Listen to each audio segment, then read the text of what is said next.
Black people, you are Israelites, you are the chosen ones, you are a prestigious people. Your history is in the Bible. This is a fascinating book, and the web pages are there, you can check it out.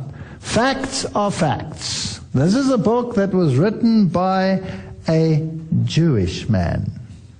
And he confronted the thinking of many of the high-placed individuals of the world.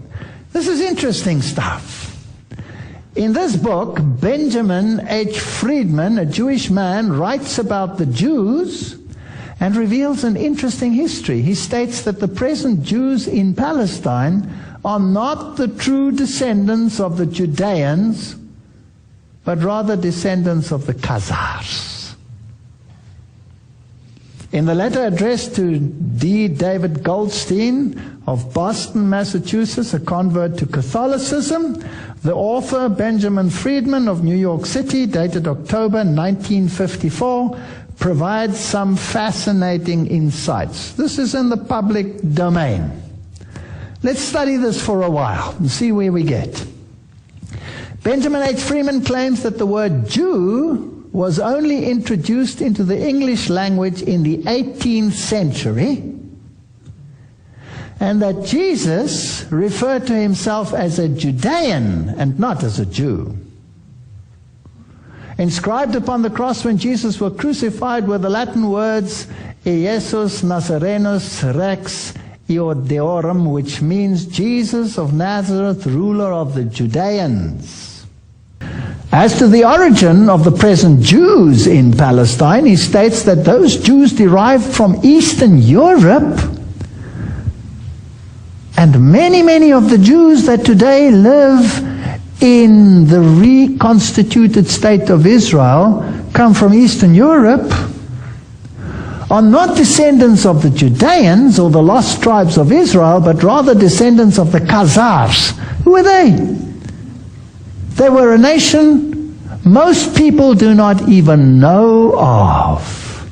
He writes, the so-called self-styled Jews in Eastern Europe in modern history cannot legitimately point to a single ancient ancestor who ever set even a foot on the soil of Palestine in the era of Bible history.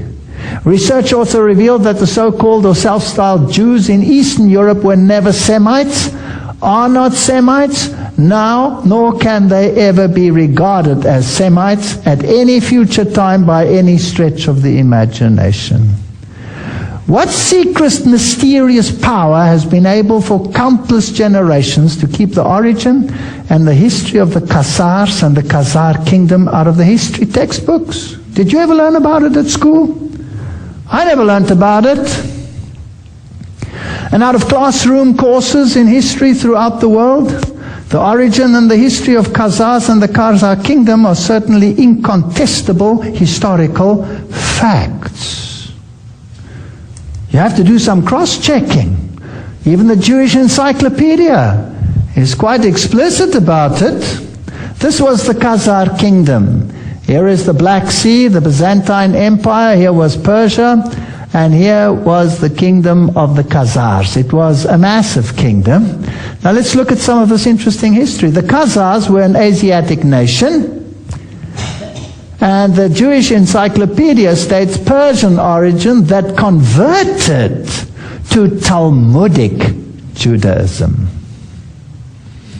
Now obviously some of the rabbis involved there could have been Judeans and probably were Judean descendants, but their converts are not Judeans. And that had conquered a vast area of Eastern Europe, which was in turn later conquered by the Russians in the 10th and 13th century. So that is why there are so many Russian Jews. Have you ever thought where they came from? Did they escape from Palestine? Were they the lost 10 tribes? Did they emigrate to Russia? No. This is a totally different nation that accepted Talmudic Judaism. He writes, after a historic session with representatives of the three monotheistic religions, King Bulan, 7th century, decided against Christian and Islam, because Islam had just arisen, and selected as the future state religion the religious worship then known as Talmudism, and not known and practiced as Judaism, which was totally different, which was based on the Bible.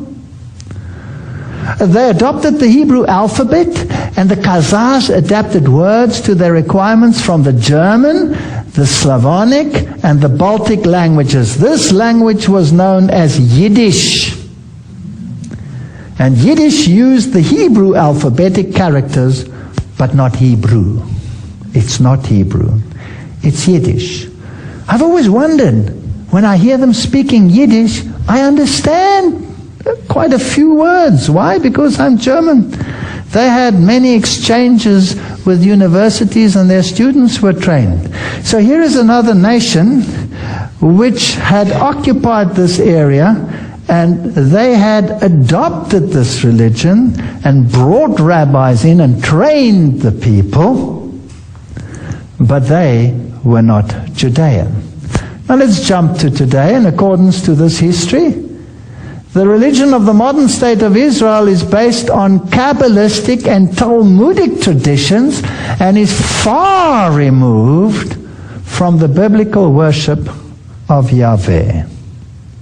And if it is based on the Talmud, it is so anti-Jesus Christ that it belies understanding.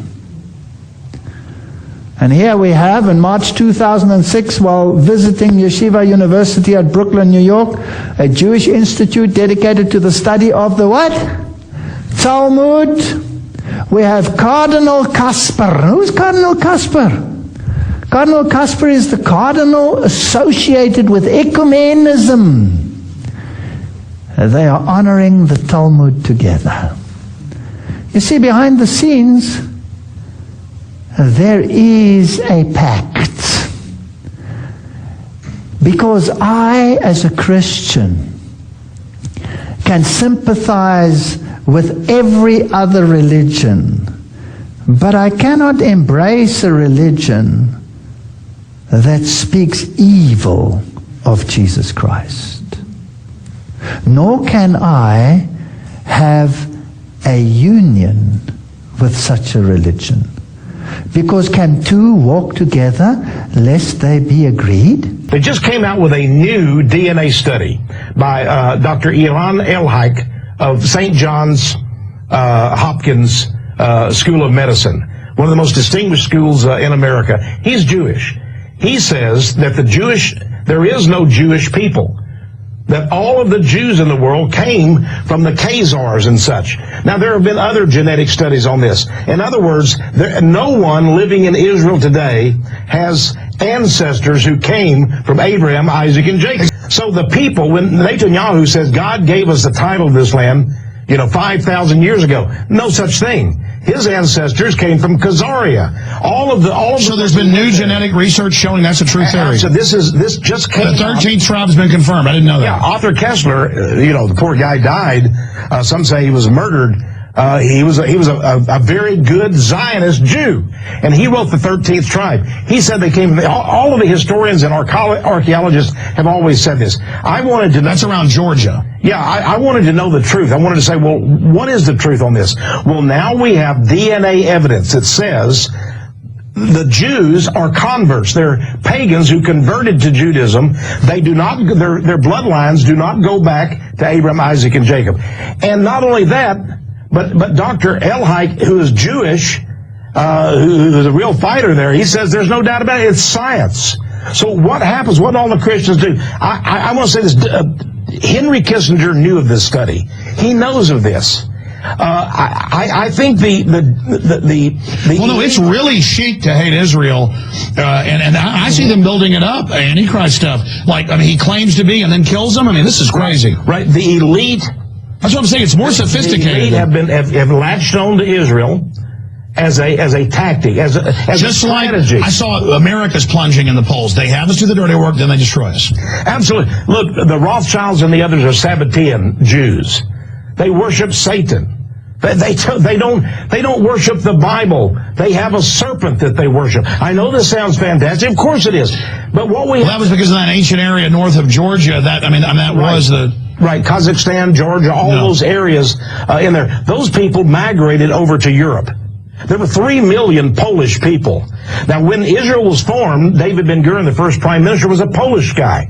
Shimon Peres is Polish. That wasn't even their names. They changed their names to sound like they were Israelites. So we have a nation of imposters. But it would be wrong of us to hate these people. It would be wrong of us to not get the right idea here. The right idea is this. These people have been used. They have been used for foul purposes. They have been used to set up a bastion in the Middle East. But they will be dealt with. They'll be destroyed once the New World Order has... Yeah, why is Saudi Muslims too? Yeah, well, Pike was an interesting character who had the plan. And he said basically the plan is that there will be a great clash between the Muslims, the Christians, with the Jews sort of sitting on the sideline, but they'll be destroyed too. So that atheism will be the true religion, and Lucifer will be the one we worship. And I think that's the key here. We have to understand these people do not worship the Old Testament. And I'm talking about the Illuminati elite. They don't worship the Old Testament. They don't believe in the Old Testament at all. They have the Kabbalah. I mean, as a Jew, and I just got to say, it just makes total sense because, you know, the whole continent of Africa, you know, when Jesus was speaking about his second coming, and as the lightning is seen from the east and to the west, then so will my coming be. And it's very obvious that to the east of Jerusalem, you see, is Africa. So it really means that the Jews are Africans. Okay, it just makes... the way he explained it, it was just like, wow, you know, that, you know, the Jews are taking over, which means the black Africans, of course. It's the black African bankers that are hailing from sort of Middle Eastern, and, you know, it must be these people, not the Swiss bankers and not the Rothschilds, that are really sort of running things as far as the banking industry goes. It must be the black Africans. They must be the true Jews, and basically it's just really enlightened me today. I really thank all these people online that have spoken these wonderful truths. Over 1 billion black Africans